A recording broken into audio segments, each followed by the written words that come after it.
Indonesian soldiers have been accused of driving asylum seekers to a boat, which later sank off the Java coast. 28 people died and more than 20 are missing, feared dead. More details are emerging about how the boat broke up in choppy seas just 50 metres from the shore near Agrabinta in West Java. Indonesia correspondent George Roberts reports.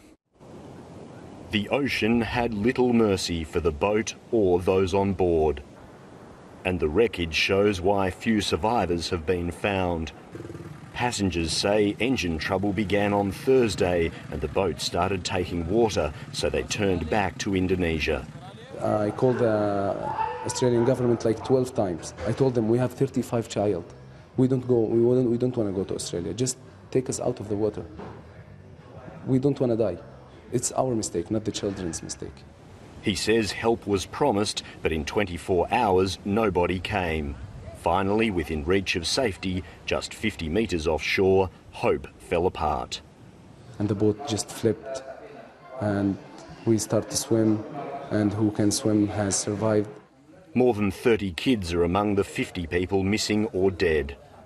The bodies on the sea, on the beach, it was awful. It was like, you will never forget this in your whole life.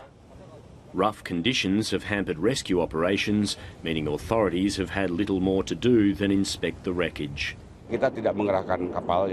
We haven't deployed any boats or done any searching on the sea because it's a rough sea with 4 to 5 metre waves. We can't put a dinghy in there, so we can only hope that they have survived. Those who did are helping Indonesian and Australian investigators to identify the people responsible. 2 known smugglers have been named, Abu Ali and another man called Abu Saleh. But more embarrassingly, local authorities have yet again been implicated as helping the asylum seekers get to the boat. The army took us. The army was driving the cars. So the Indonesian military were involved? Yes. That's what I saw. A story that's becoming all too common. George Roberts, ABC News, Jakarta.